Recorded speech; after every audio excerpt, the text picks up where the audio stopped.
జై శ్రీకృష్ణ. అంధుడైన ధృతరాష్ట్రుడి జననం సత్యవతిని కలవరపరిచింది. రాజ్య భవిష్యత్తుపై ఆమెకి ఎంతో భయం కలిగింది.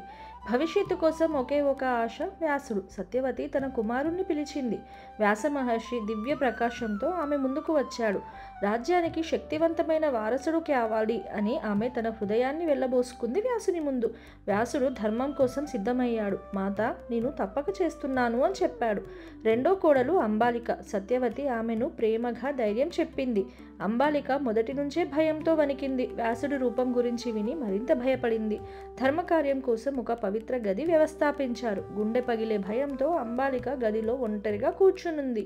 వ్యాసుని ఋషి రూపం చూసిన వెంటనే అంబాలిక గుండె వేగం పెరిగింది. అంబాలిక భయంతో తెల్లగా మారిపోయింది. ఆమె కళ్ళల్లో ఎంతో భయం. అది ధర్మకార్యం మాత్రమే. అంబాలిక భయంతో ఉన్న కార్యం నెరవేరింది. వ్యాసుడి తీవ్రమైన రూప భయం వల్ల అంబాలిక ముఖం పచ్చబడిపోయింది. ఆమె భయం ఎక్కువైంది. పసుపు వర్ణంతో కుమారుడు పుడతాడు అని వ్యాసుడు సత్యవతికి చెప్పాడు. రాజ్యపు భవిష్యత్తు గురించి సత్యవతి మరోసారి లోతుగా ఆలోచించింది. కొంతకాలానికి అంబాలిక గర్భవతి అయ్యింది. సత్యవతికి చిన్న ఆశ వెలిగింది. అంబాలికకు పుట్టిన శిశువు పసుపు వర్ణపు రూపం, అందుకే అతడు పాండు. అతడి రూపం మాత్రమే పసుపు వర్ణంలో ఉంది, కానీ అతడు శౌర్యవంతుడు అవుతాడని వ్యాసుడు సత్యవతికి చెప్పాడు. అయితే పాండు శౌర్యవంతుడు అవుతాడనే ఆశతో సత్యవతి ఆనందించింది. మీకు ఈ భాగం ఎలా అనిపించింది అన్నది నాకు కామెంట్ల రూపంలో డెఫినెట్గా చెప్పండి.